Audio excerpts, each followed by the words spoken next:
की और शास्त्रीय विधि से नारद पांचरात्र आगम की पद्धति से और वैखानस आगम की पद्धति से कैसे भगवान की सेवा होनी चाहिए, उस स्वरूप को उन्होंने सर्वत्र प्रतिष्ठित और व्यवस्थित किया। किंतु शास्त्रीयता का विशेष आग्रह होने के कारण वह जो उपासनात्मक स्वरूप था वैष्णव धर्म का, वह केवल विद्वान ब्राह्मणों तक ही सीमित रह गया और समाज के प्रत्येक वर्ग के प्राणी को जो लाभ मिलना चाहिए था वो लाभ नहीं मिल पाया। तब अंत में सबने प्रार्थना की कि अब तो प्रभु एक एक करके आप भेजते हैं, अब आपको पूरे परिकर सहित स्वयं ही धरती के कल्याण के लिए आना पड़ेगा।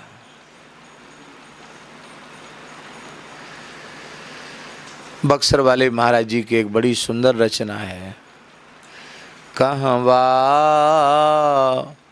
विराजे रघुनाथ जी से, कहवा द्वादश भागवत, प्रभु जी विराजे साकेत, प्रभु जी विराजत साकेत, संग में उनके परिकर है, प्रभु जी सोचत जगत के कल्याण, जगत जन आरत है। सारे संसार के लोग आरते हैं, जगत का कल्याण सोचते हैं। तब भगवान ने कहा, सब मिली लेहु अवतार, सकल दुख मैटन, जगत दुख मैटन है। सब मिलकर एक साथ अवतार लें, तब अवतार की भूमिका निर्मित हो गई।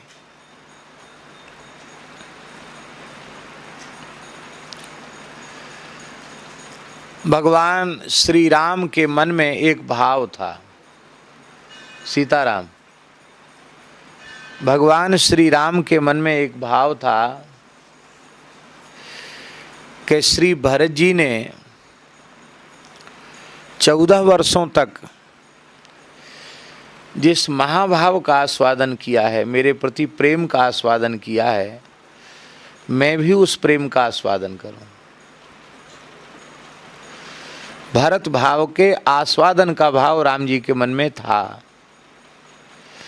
जैसे श्री चैतन्य महाप्रभु के अवतार में यह बात प्रसिद्ध है कि श्री राधा रानी के मादनाख्य महाभाव का आस्वादन करने के लिए ही श्री नित्य गोलोक बिहारी मुरली मनोहर द्विभुज श्री कृष्ण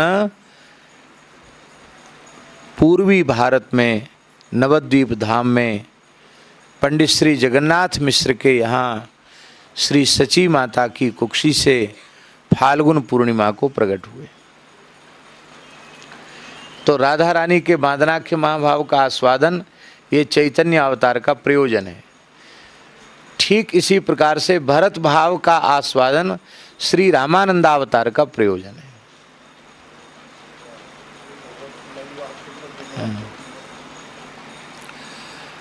और आचार्य चरण का चरित्र देखो तो संपूर्ण चरित्र, भरत जी 14 वर्ष जिस रहनी से रहे, उस रहनी से आचार्य चरण पूरे जीवन पर्यंत रहे।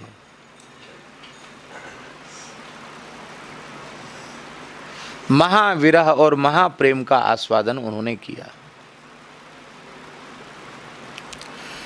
तब राम जी ने, सुन रहे हो तुम लोग ध्यान से कि नहीं, फिर हम पूछेंगे तो बताना पड़ेगा।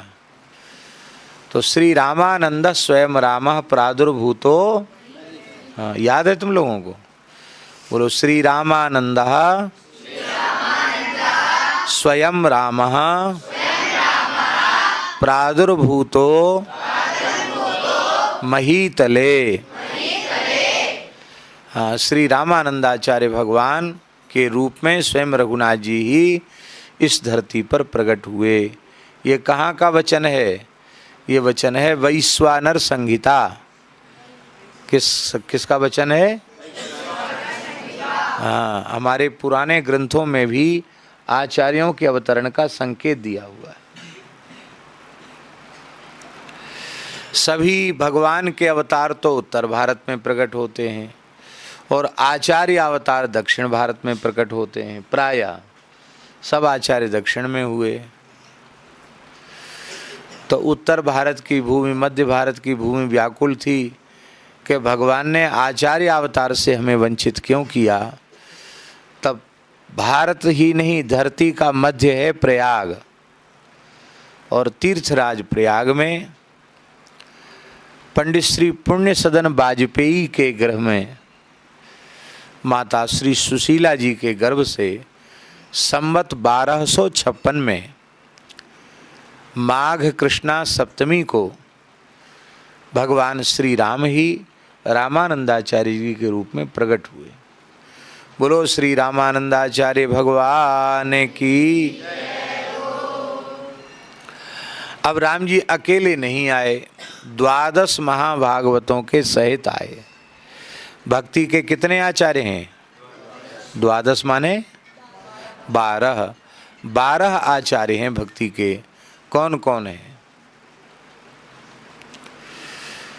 बोलो स्वयंभूर नारदः शंभु कुमारो कपिलो मुनि है। स्वयंभूर नारद शंभु कुमार कपिलो मुनि, कुमारो कपिलो मुनि, प्रहलादो जनको भीष्मः भीष्मो वलिर वैयासकिर वयम द्वादशैते विजानीमो धर्मम भागवतम भटाः गुह्यम विशुद्धम दुर्बोधम यज्ञात्वा अमृत मश्नुते। ये बड़े प्यारे 2 श्लोक हैं। पहले महाभागवत हैं श्री ब्रह्मा जी, दूसरे हैं नारद जी, तीसरे हैं शंकर जी हैं, स्वयंभूर नारद शंभु कुमारा। चौथे महाभागवत हैं सनकादिक, श्री सनक सनंदन सनातन सनत कुमार। कपिल भगवान 5वें हैं, कपिलो मुनि। प्रहलाद जी 6ठे हैं, जनक जी 7वें हैं, मनु जी महाराज 6ठे हैं, और कुमारा कपिलो मनु प्रहलाद जी महाराज, जनका श्री जनक जी महाराज, भीष्म जी महाराज, बलि जी महाराज, सुखदेव जी महाराज, और 12 में हैं यमराज, धर्मराज यमराज। ये 12 भागवत धर्म के आचार्य हैं। तो 12 आचार्यों ने एक साथ अवतार लिया है भागवत धर्म की प्रतिष्ठा के लिए, वैष्णव धर्म की प्रतिष्ठा के लिए। श्री ब्रह्मा जी महाराज श्री स्वामी अनंतानंदाचार्य जी के रूप में प्रकट हुए, जो श्री रामानंदाचार्य भगवान के प्रथम शिष्य। श्री अनंतानंदाचार्य जी के रूप में कौन प्रकट हुए? ब्रह्मा जी। श्री नारद जी सुरसुरानंदाचार्य के रूप में प्रकट हुए। क्या नाम था? उनके रूप में नारद जी प्रकट हुए। भगवान शिव श्री सुखानंदाचार्य जी के रूप में प्रकट हुए। किस रूप में प्रकट हुए? स्वयंभूर नारद शंभु कुमारा। श्री सनकादिक भगवान वो गोस्वामी तुलसीदास जी के गुरुजी स्वामी श्री नरहरियानंदाचार्य जी के रूप में प्रकट हुए। ये भी रामानंदाचार्य जी के शिष्य हैं। ये लोग जो कहते हैं कि नरहरिदास जी अलग हैं, नरहरियानंदाचार्य जी अलग हैं, वे वस्तुतः ब्रह्म में हैं। नरहरियानंदाचार्य जी ही नरहरिदास जी हैं। और नरहरियानंदाचार्य जी रामानंदाचार्य भगवान के शिष्य भी हैं और प्रशिष्य भी हैं। नहीं, दीक्षा तो रामानंदाचार्य भगवान से ली है। मंत्रोपदेश दीक्षा तो श्री रामानंदाचार्य भगवान से प्राप्त हुआ है, पर मंत्रार्थ आदि का उपदेश अनंतानंदाचार्य जी ने किया है। और जो संस्कार हैं वो अनंतानंदाचार्य जी ने किए, इसलिए वो भी उनके गुरु जी हुए। इसलिए मंत्रदाता गुरु न स्यात् न च मंत्रार्थवाचकः मंत्रार्थं च यो दद्यात्। जो मंत्र और मंत्रार्थ दोनों प्रदान करे उसको गुरु कहते हैं। इसलिए मंत्रार्थ श्री अनंतानंदाचार्य जी ने उपदेश किया, इसलिए वो भी गुरु हुए। तो श्री तुलसीदास जी रामानंदाचार्य जी के पौत्र शिष्य हैं और प्रपौत्र शिष्य भी हैं, दोनों हैं, दो संबंध हैं। तो श्री सनकादिक भगवान श्री नरहरि आनंदाचार्य जी के रूप से प्रकट हुए। कपिल भगवान श्री योगानंदाचार्य जी के रूप में प्रकट हुए। क्या नाम था उनका? श्री कपिल भगवान योगानंदाचार्य जी के रूप में प्रकट हुए। और मनु श्री मनु जी महाराज, स्वयंभू मनु जी महाराज राजस्थान की धरती पर झालावाड़ क्षेत्र में, गागरोंगढ़ में, हाड़ौती क्षेत्र में श्री संत पीपाजी महाराज के रूप में प्रकट हुए। ठीक है, कितने हो गए? 6 हो गए कि नहीं? कपिलो मनु प्रहलादा, श्री प्रहलाद जी महाराज सदगुरु कबीर दास जी के रूप में प्रकट हुए। ये रामानंदाचार्य जी के शिष्य हैं। प्रहलाद जी धरती पर कैसे आवे एक समस्या थी, क्योंकि प्रहलाद जी की भक्ति इतनी उत्तम कोटि की कि भगवान ने कह दिया था कि तुम्हारे जैसा भक्त माता के गर्भ में नहीं जाएगा। अब गर्भ में गए बिना कैसे प्रहलाद जी अवतरित हों? तब फिर यह व्यवस्था की गई कि पुष्प से ही उनका अवतार हो जाएगा, किसी माता के गर्भ में नहीं जाना पड़ेगा। एक ब्राह्मण नित्य प्रति श्री रामानंदाचार्य भगवान की ठाकुर सेवा के लिए, भगवत सेवा के लिए तुलसी पुष्प लेकर आता था। एक दिन ब्राह्मण बहुत रुग्ण हो गया, ज्वर हो गया, और ब्राह्मण ने अपनी पुत्री से कहा कि बेटी तू जाकर आचार्य चरण के यहाँ तुलसी पुष्प दे आ। वो देने गई तो तुलसी पुष्प तो दे दिए, और जो भगवान का निर्माल्य तुलसी, निर्माल्य जानते हो ना, भगवान का प्रसादी तुलसी पुष्प आदि था। वो ऐसा होता कि रोज़ रोज़ नहीं ले जाते, 2-4 दिन में ज़्यादा इकट्ठा हो गया तो ले गए। तो जो कुछ भगवान का निर्माल्य था उसको आचार्य चरण ने उसके आंचल में दे दिया, और वह लेकर जैसे ही कन्या चली तो थोड़ी दूर चलने के बाद उसको लगा कि इसमें तो कुछ वजन बढ़ गया है, भार बढ़ गया है। तो ये क्या भार कैसे बढ़ गया? देखा तो एक सुंदर स्वर्ण की कांति को लज्जित करने वाला, तपे हुए स्वर्ण की कांति को लज्जित करने वाला एक दिव्य बालक। उस बालक को देख करके वह घबरा गई। छोटी बालिका ही तो थी, वो घबरा गई, मन में विचार करने लगी कि मेरी बात पर कोई विश्वास तो करेगा नहीं, पता नहीं क्या होगा संसार में। भय के कारण, डर के कारण उसने उस दिव्य बालक को लहर तारा तालाब के निकट कमल के पुष्पों के मध्य में स्थापित कर दिया, और वो बिना बताए चली आई, किसी को बताया भी नहीं उसने।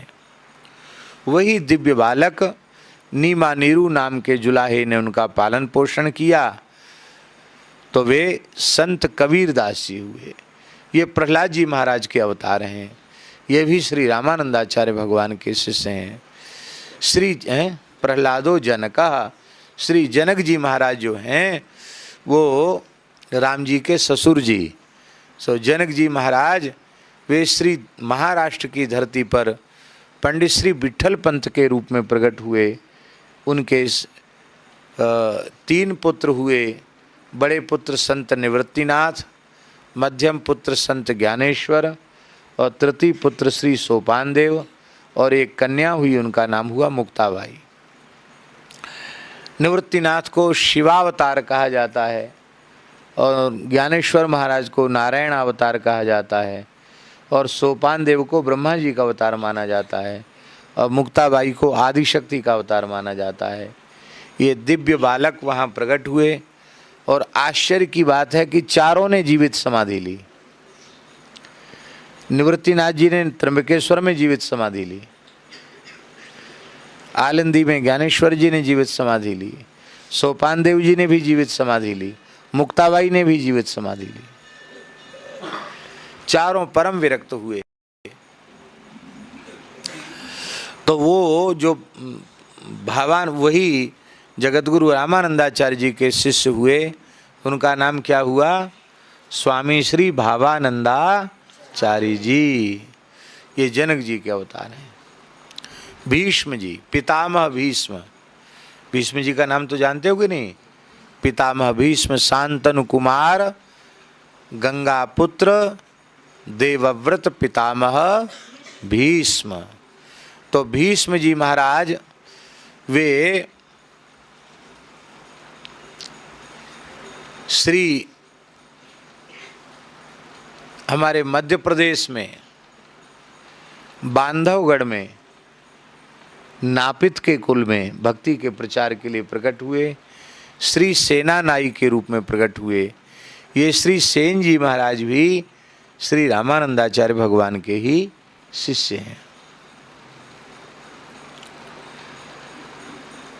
अब कौन बचे? बलि भीष्मो वली ही। वली का अवतार कौन है? आत्मसमर्पण भक्ति के आचार्य महाभागवत बलि। वे ही राजस्थान की धरती पर जिला टोंक में धुवन कला नामक गांव में श्री धन्ना जाट के रूप में प्रकट हुए। श्री धन्ना जी महाराज। आप लोग कहेंगे इतने बड़े बड़े महापुरुष कोई जुलाहे के कुल में पोषित हो रहा है, तो कोई नाई के कुल में, तो कोई जो है जाट के कुल में। ऐसा क्यों? क्योंकि समाज के प्रत्येक वर्ग को भगवान की भक्ति प्रदान करनी है, इसलिए इस प्रकार से उनका अवतार हुआ। तो धन्ना जी महाराज के रूप में अब बचे कौन? 11 हो गए, 12 में बचे। कौन बचे 12 में? यमराज। यमराज धर्मराज ही काशी नगरी में रघु चर्मकार के यहाँ संत श्री रैदास जी के रूप में प्रकट हुए। किस रूप में प्रकट हुए? लोग कहते रहवासा पहले रहवासा था, यहाँ कुछ लोग रहे तो रहवासा हो गया। कोई अलग नाम बताते हैं, अलग अलग व्युत्पत्ति बताते। रहवासा शब्द की पुस्तक में लिखा हुआ है, लेकिन रै शब्द जो है वो लक्ष्मी जी का वाचक है, भगवती जानकी जी का वाचक है, लक्ष्मी जी का वाचक है, धन का वाचक है, अर्थात भगवती श्री जानकी जी का वाचक है रै शब्द। तो रै वासा का अर्थ है श्री जानकी जी की निवास स्थली,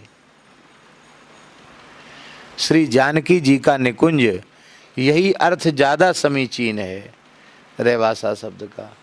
इसी तरह से रैदास माने होता है, रै माने श्री किशोरी जी, जानकी जी, उनके चरण कमलों के जो दास हैं वो रैदास। तो रैदास और रैवासा, ठीक है ना? रैवासा माने श्री जानकी जी का निवास स्थान, जानकी जी के निवास स्थान को रैवासा कहेंगे।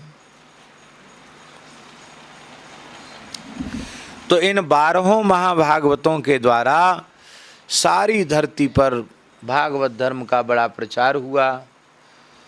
और आप विचार करें, संवत 1515 में रामनवमी के दिन श्री राम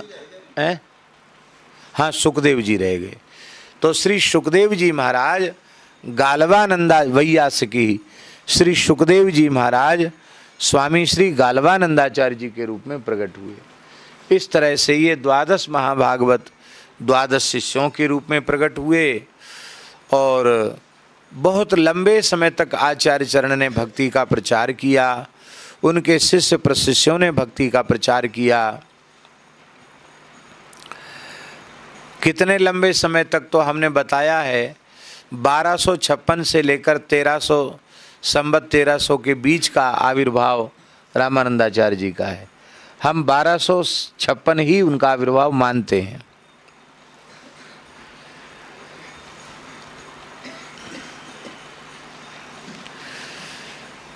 और 1515 में उन्होंने सदेह साकेत प्रयाण किया। तो गिनती करो, 259 वर्ष तक धरती पर श्री रामानंदाचार्य भगवान विराजे। कितने वर्ष तक? इसलिए बहुत काल बपुधारी के प्रणत जनन को पार दियो, श्री रामानंद रघुनाथ ज्यों द्वितीय सेतु जग तरण कियो। और एक विशेष बात है कि श्री रामानंदाचार्य जी ही एकमात्र ऐसे सनातन धर्म के आचार्य हैं जिनका 2 बार प्राकट्य हुआ। सभी आचार्यों का 1 बार प्राकट्य है, 1 ही बार तिरोभाव है, पर श्री रामानंदाचार्य जी का 2 बार प्रादुर्भाव है।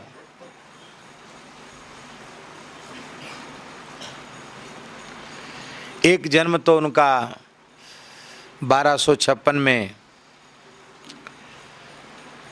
पुण्य सदन जी के पुत्र के रूप में, सुशीला जी के पुत्र के रूप में हुआ।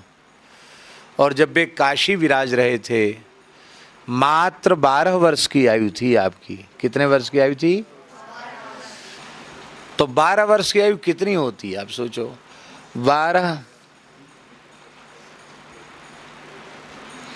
12 वर्ष की आयु में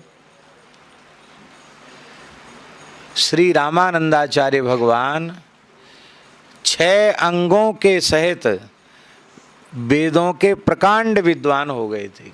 6 अंगों के सहित वेदों के, 4 वेद और 6 अंग। वेद के 6 अंग कौन कौन है जानते हैं? कौन कौन है बोलो? हैं? हाँ।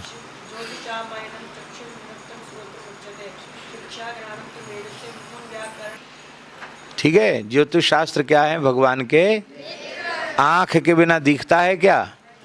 तो काल का ज्ञान, कौन सा महीना चल रहा है, कौन सी तिथि है, कौन सा महीना चल रहा है इस समय? भाद्रपद। कौन सा पक्ष है आज? कौन सी तिथि है? कौन सी पंचमी है? बहुत अच्छी बात है। नक्षत्र कौन सा चल रहा है आज? कौन सा नक्षत्र है? स्वाति। कौन सा? निरुक्त शास्त्र। कान क्यों है जानते हैं? कान के बिना सुन, और सुनकर बिना सुने समझ सकते हो। पहले सुनोगे तब समझना और तब बोलना, ये 3 काम है। पहले सुनना और फिर समझना और फिर बोलना। तो निरुक्त शास्त्र बहुत ही महत्वपूर्ण शास्त्र है। वेद में किस शब्द का क्या अर्थ किया जाए, यह निरुक्त शास्त्र में वर्णित है। देखो, शब्द एक ही है लेकिन अलग अलग उसका उत्तर हो, सब अलग अलग उसका अर्थ होता है। प्रत्यय शब्द का अर्थ क्या है? प्रत्यय माने क्या होता है? प्रत्यय माने होता है विश्वास। क्या होता है? विश्वास। लेकिन व्याकरण में प्रत्यय माने क्या होता है? विश्वास होता है क्या? प्रत्यय शब्द का अर्थ है विश्वास, और व्याकरण में प्रत्यय माने क्या होता है? बोलो, प्रत्यय की परिभाषा बताओ। प्रतीयत विधीयत इति प्रत्ययः। जिसका विधान किया जाए उसे क्या कहते हैं? प्रत्यय कहते हैं। ठीक है। तो अब व्याकरण में उसका अर्थ है प्रत्यय माने विधान, प्रतीयते माने विधीयत इति प्रत्यय। जिसका विधान किया जाए उसको प्रत्यय कहते हैं। ठीक, प्रत्याहार शब्द का अर्थ संस्कृत में व्यवहार में अलग है और व्याकरण में प्रत्याहार शब्द का अर्थ अलग है। तो प्रत्येक शब्द के अर्थ अलग अलग शास्त्रों में अलग अलग प्रकार के होते हैं। तो वेद में पठित अमुक शब्द का अर्थ क्या है, इसको आप अपनी बुद्धि से नहीं लगा सकते, इसको निरुक्त शास्त्र बताएगा। तो एक प्रकार से वैदिक शब्दकोश है निरुक्त। निरुक्तम श्रोत्र मुच्यते। अब क्या बचा? नाक बची। घ्राण माने नाक। वेद भगवान की नाक है शिक्षा। क्या है? हाँ। नाक का बड़ा महत्वपूर्ण स्थान है। इतने अच्छे लग रहे हो इसलिए कि नाक है। ये नाक यहाँ से जैसी आराम हो जाए तो बिना नाक के कैसे लगोगे? हैं? खराब लगोगी कि नहीं? तो बिना शिक्षा के व्यक्ति नकटा है। और प्रत्येक शास्त्र की अलग अलग शिक्षा है। जैसे वेद में याज्ञवल्क्य की शिक्षा है कि नहीं? आप लोग पढ़ते हो कि नहीं? याज्ञवल्क्य की शिक्षा। व्याकरण में पाणिनि शिक्षा है। निरुक्त शास्त्र की शिक्षा अलग है। ज्योतिष शास्त्र की शिक्षा अलग है। तो प्रत्येक शास्त्र का शिक्षा शास्त्र अलग है। तो प्रत्येक शास्त्र के शिक्षा शास्त्र का बोध होना, ये वेद भगवान की नासिका है। शिक्षा घ्राणम तु वेदस्य मुखम व्याकरणम स्मृतम।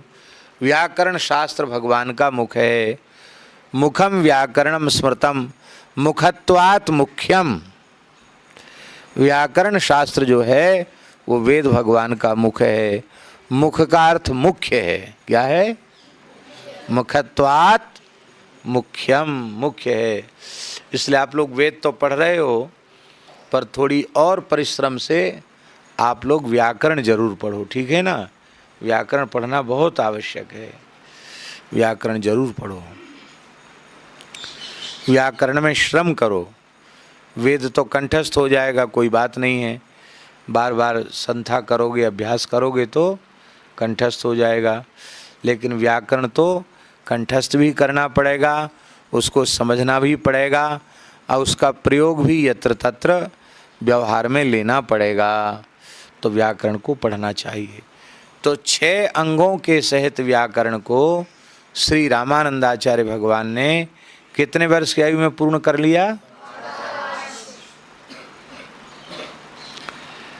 विशेष मेधावी होते हैं, वो तो अवतारी थे भगवान के, उनके लिए क्या कठिन है। विशेष मेधावियों के लिए कोई कठिन नहीं होता है, ऐसा हो जाता है।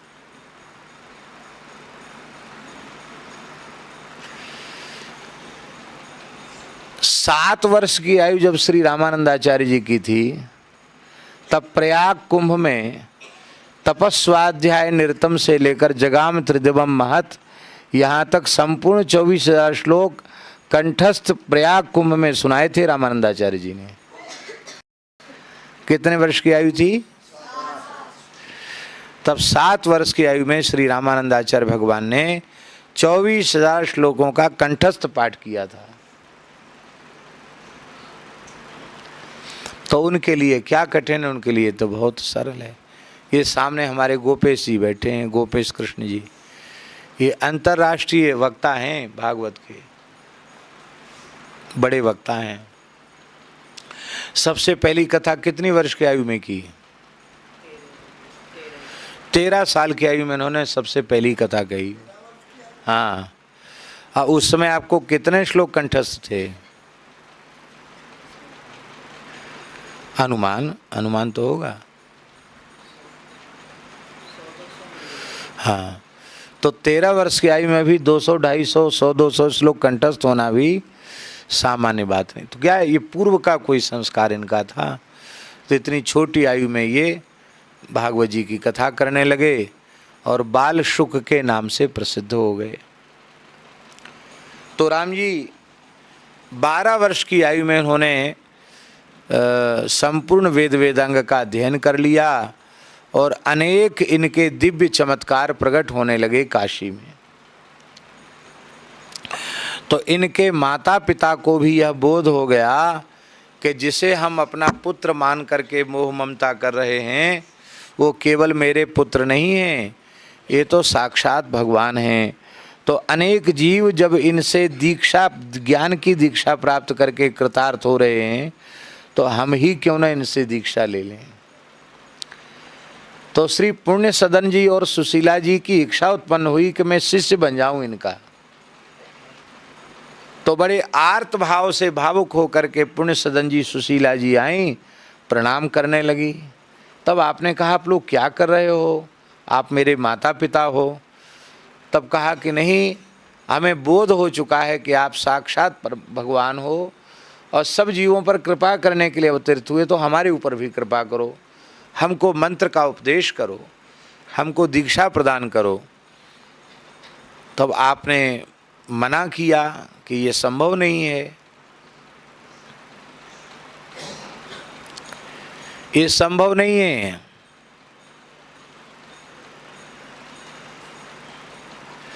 पर वो तो हट कर रहे थे कि नहीं, हमको तो दीक्षा दो ही। दीक्षा आचार्य चरण वैसे नहीं देते थे, शंख बजाया उसी से दीक्षा हो गई। उसके बाद श्री राघवानंदाचार्य जी ने जब दिया है, उसके बाद भी शंख से ही दीक्षा हुई उनकी।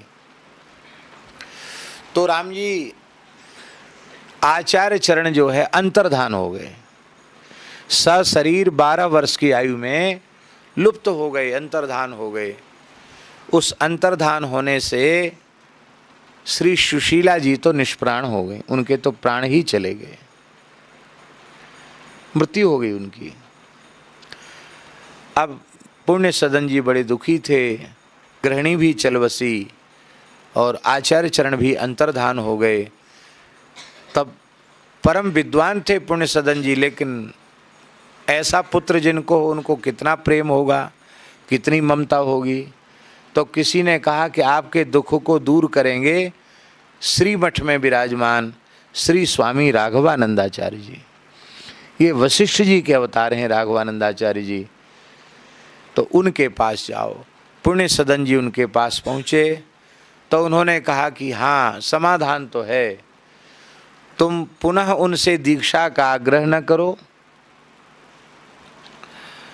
और एक अनुष्ठान हो, एक यज्ञ हो, तब उनका प्रादुर्भाव होगा और उन्हें सन्यास की आज्ञा दो। आपने सब शर्त स्वीकार की कि सन्यास की आज्ञा देने में क्या हानि है, अरे हम दर्शन तो होगा कम से कम उनका। तब उन्होंने सन्यास की आज्ञा भी देने की प्रतिज्ञा कर ली।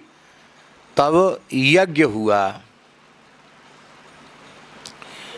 यज्ञ के पूर्व मंत्र का जप हुआ, श्री राम तारक मंत्र का जप हुआ।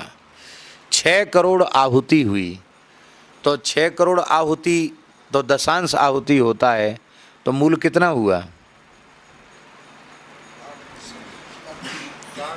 60 करोड़ हुआ ना। तो 60 करोड़ मंत्रराज का जप हुआ और 6 करोड़ मंत्रराज से आहुति हुई। तो जैसे ही पूर्णाहुति हुई,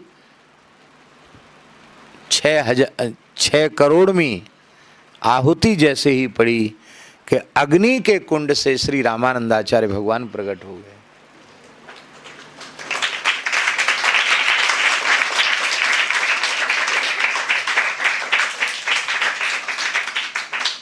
ये अग्नि के कुंड से पुनः प्रकट होने वाले आचार्य चरण भी एकमात्र श्री रामानंदाचार्य भगवान ही हैं, जो अग्नि की लपटों से, अग्नि के कुंड से प्रकट हुए।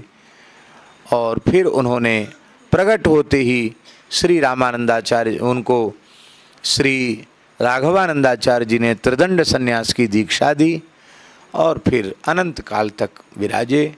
श्री पुण्य सदन जी ने भी लंबे समय तक आचार्य चरण का दर्शन लाभ प्राप्त करके अंत में काशीवास प्राप्त किया। काशीवास माने काशी में अपने देह का विसर्जन करके और भगवान के नित्य धाम को प्राप्त किया। श्री सीताराम प्रतिदिन सत्संग एवं दर्शन के लिए श्री महाराज जी के ऑफिशियल चैनल को जरूर सब्सक्राइब करें।